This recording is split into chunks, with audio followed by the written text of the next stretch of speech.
forbidden vault. I too am witness. More. God war. Give in, Jun. No. Why? My family, please! No! There's nothing that makes you feel so. Stand nicely. Now come to me, Jun. Let us see what you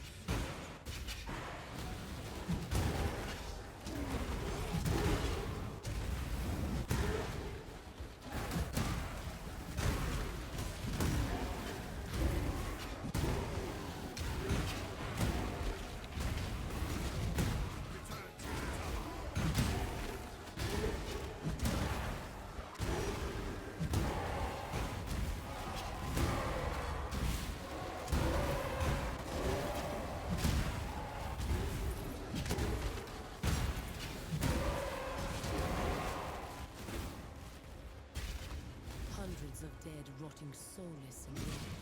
What a meaningless waste. But your souls, yours more try and try and try to break us, and yet the Syndicate is immortal. Do you I wouldn't be here if I didn't. you from the people of Raycroft? It is only fitting that you have something valuable taken from you. Your soul burns for me.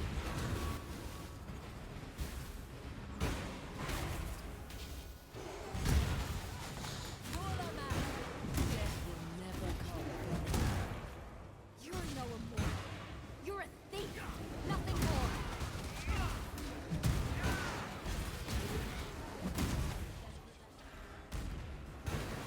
But you will not be lost.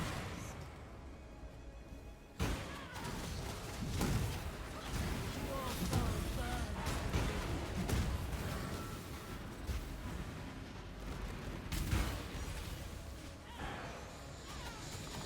Gulamak!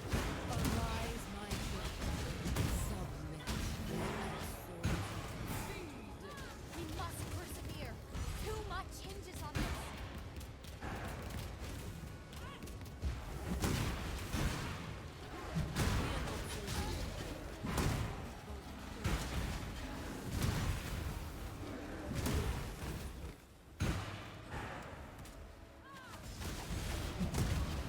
Your soul burns for me.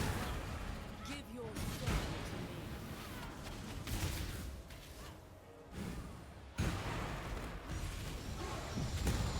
Gulamak, arise, my king. Your hopeless cause will destroy you. My cause fuels me.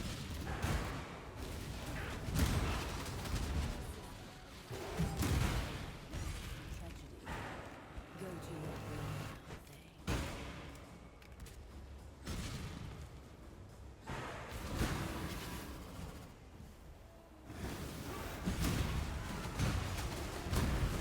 Your soul burns for me. Stop! I can bring You them can back. still join No, us. I can bring your desire, Chance to bring order back back. anyone you've Just ever give me- loved or cared Shut about. up. Hello and welcome, Exiles. Just a heads up, my voice is a little bit broken at the moment. Probably got the coof again, but we will see about that eventually. And now, my newest character is an endurance charge stacking Juggernaut using the consecrated path of endurance. Since we're stacking both endurance charges, that will give us the most damage. I wanted to play a slam build with the new auto exerts, so we can easily get up to 13 endurance charges through 3 base, get 3 from the skill tree, 1, 2 and 3.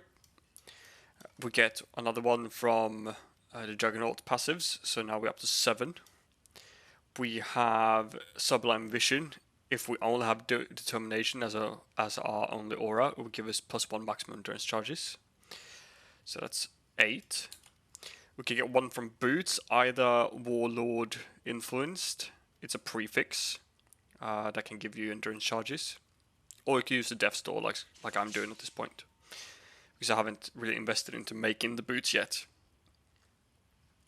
We could get one from the ring. This is really expensive. This is 100 divines, a base.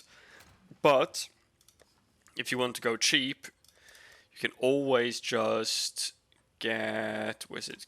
Comb sign. That will give you +1. And they are 1 each. If you get the corruption with percentage strength, I will explain why later. So you get 2 of those. It's another 2. So what are we up to now?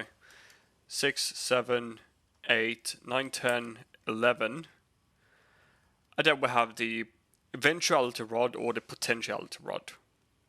The implicit grants us +1 maximum power charges and maximum endurance charges. So that's, what is it now, 12?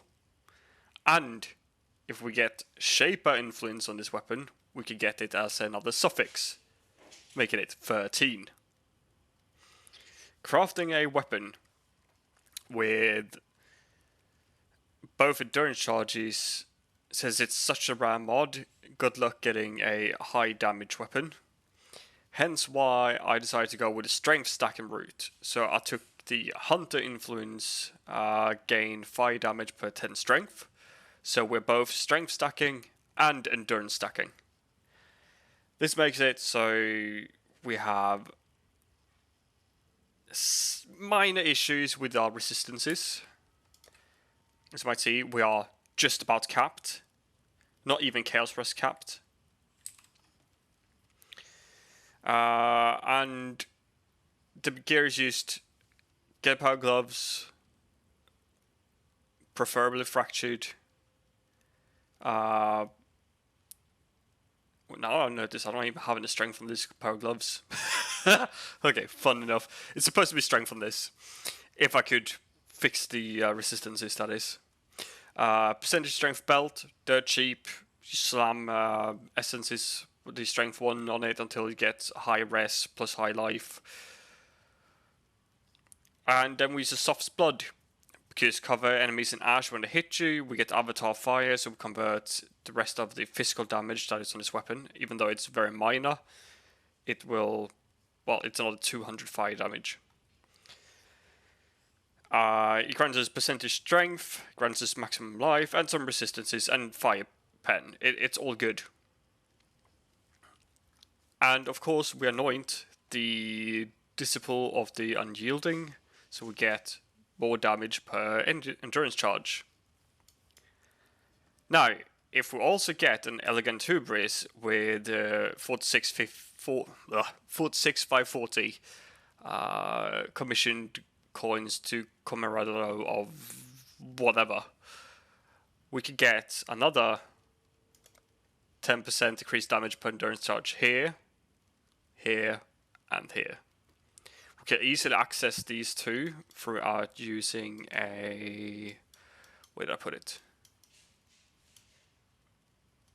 Impossible Escape. Using Magebane. That saves us quite a bit of skill points accessing those two.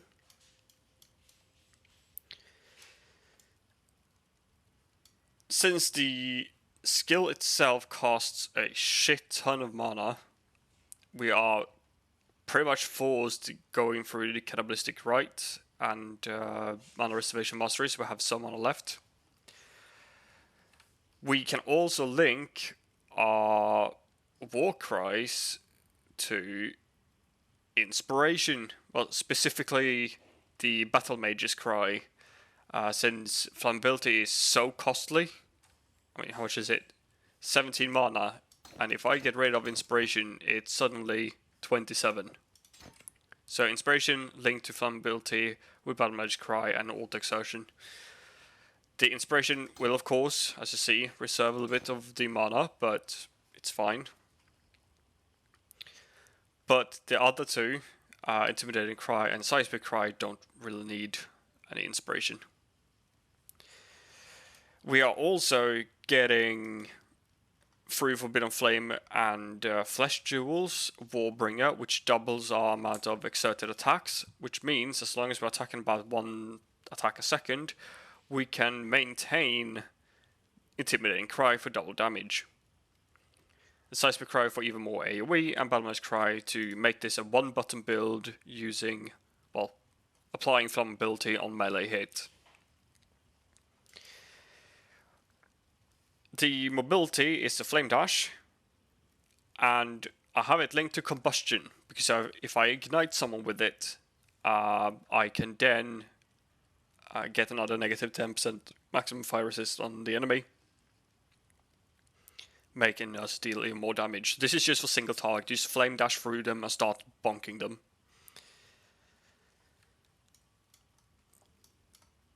So the rest of the gear is just jewels with resistances, strength, damage, life, whatever. I'm currently level 95. The last 2 levels, up to 97, is going to go up here, so we get more damage in the LA pen.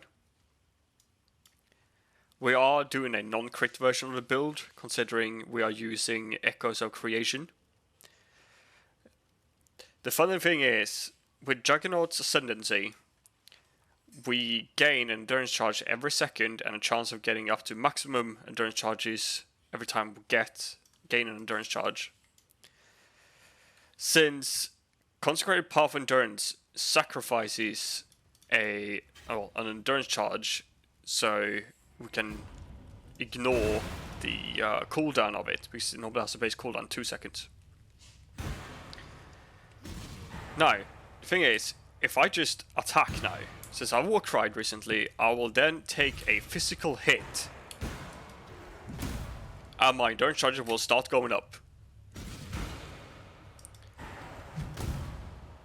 And let's see if I get lucky, and wow, there we go, up to 13. As you might see, the AoE is kind of big. It's almost screen wide. As long as we have the Fist of War support up. That's the current cooldown, that's the Fist of War. I can attack in between, but every second attack will be a Fist of War amplified. And we must have 1 Fuel to Fight. If you don't have it, we won't be able to sustain our attacks. We need to leech the rest.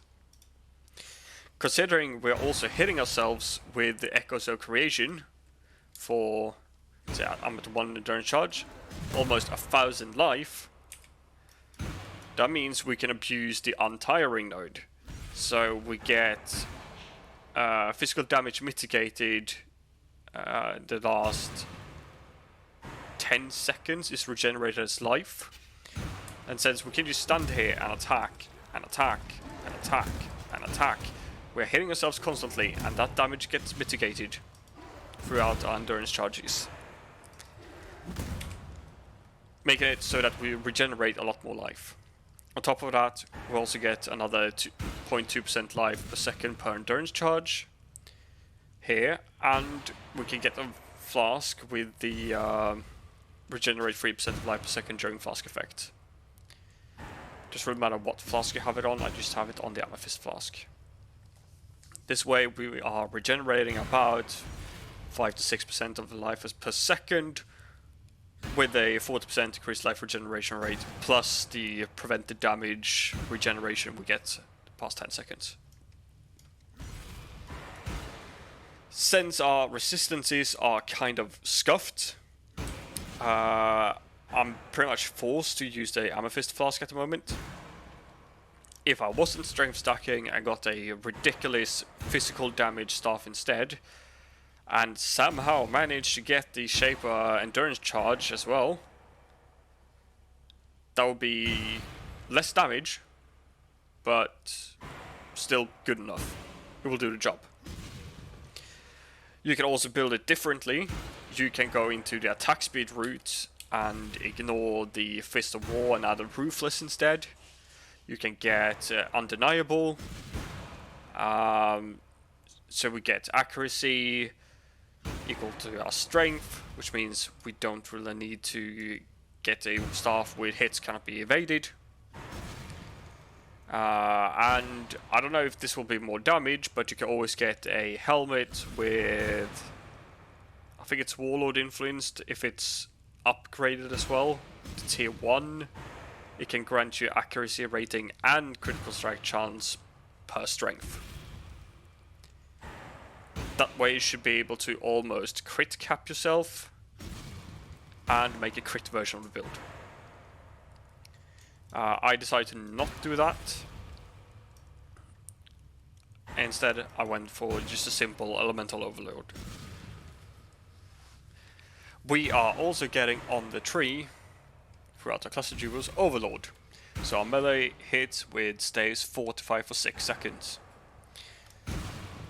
I believe I also added 2 aggressive defense to increase the duration of the fortify, just to make it a little bit more comfortable. Yep, I have 2 of them. And we also get more fortify stacks. Since our hits at the moment is around between 5 to 9 million a hit, you just go from 0 to 20 stacks instantly, pretty much.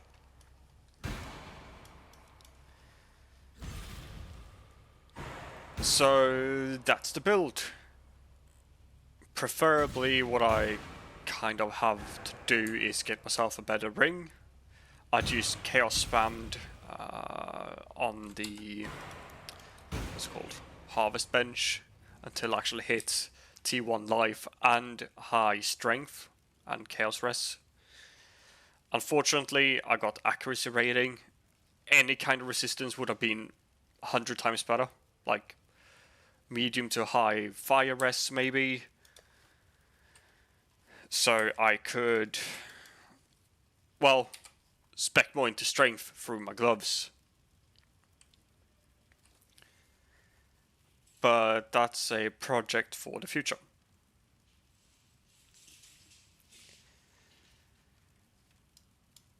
Another thing we have on the tree that I forgot to tell you about is the gain rage on hit. So we have 2 rage on hit here, plus 1 from the gloves. And as soon as we get any kind of rage, we also get nearby enemies are intimidated. So my next project with this build will probably be adding a new pair of boots. I can open up the Craft of Exile real quick and show you what I mean. So if we go to the Ambulator, create new item, boots, where is it? There it is. Well, any boot, doesn't really matter. If we slam together a Warlord and a Hunter, we can get a Warlord maximum endurance charges, and we can get percentage strength.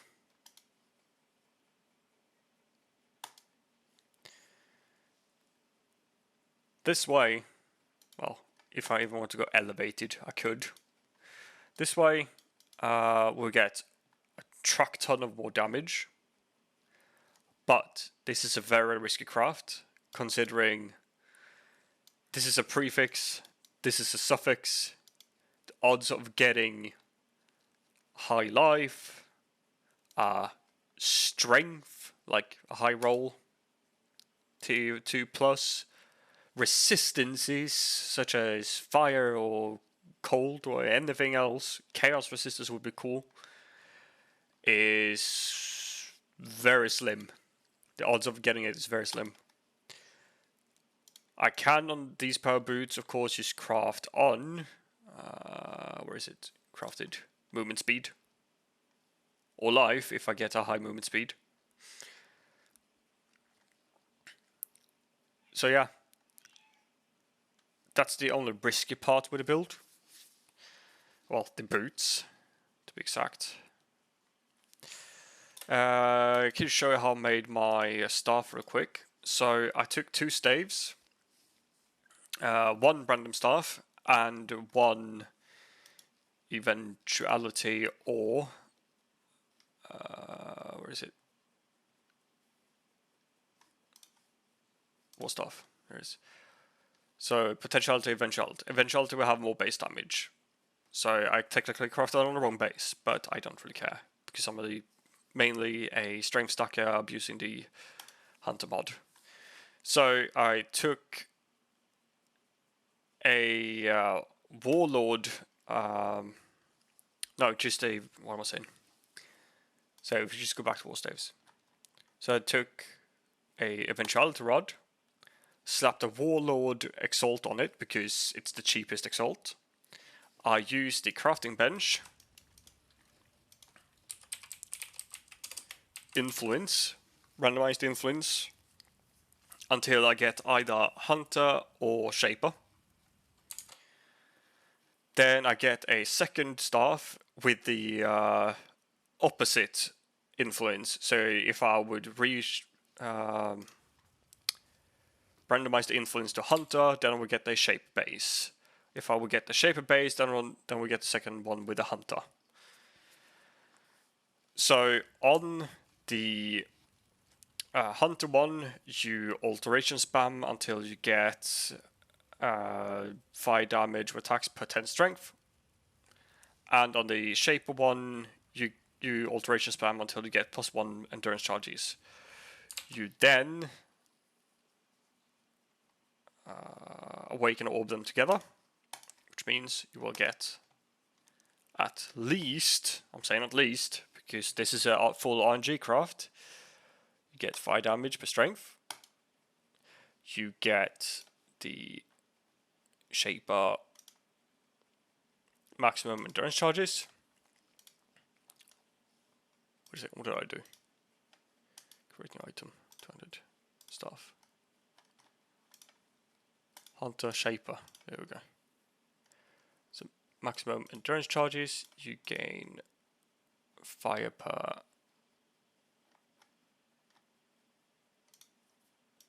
there we go. And you will probably get some random as mod as well, like this. Oh man, that would have been perfect for me. Anyway, if you would get something like this, then there isn't really much that you can do more than random RNG and all, and pray for the best that you don't delete the endurance charge mod or the fire damage one. I was very lucky with mine because what I got on my staff was something like this and the physical damage tier 6. This is what I got, pretty much. And I managed to annul off the life at the bottom. Like this. I done to just crafting bench. Triple. Can have 3 crafted modifiers. Damage per endurance charge. Since I'm not doing an attack speed one, I want to keep it slow. And the prefix hits cannot be evaded.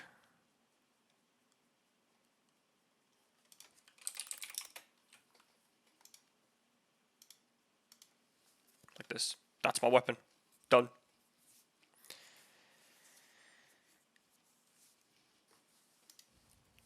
So that's both the boots and the weapon, how I made it. As I said, it's a full RNG craft. The ring, I just bought the base for 100 divines. I went to the Hortocraft station and spammed the Reforge Chaos until I hit high Chaos, high life, high strength. That's it. Open prefix, less mana cost of skills, get a Canon's Touch to mirror your ring. So you don't have to spend another 100 divines, instead of just buy one for 7. That's the build. I really enjoyed this build. It's fun. For being a slam skill for once. And it's my first slam build ever that I actually got to endgame with. So I hope you enjoyed the video, and I'll see you in the next one.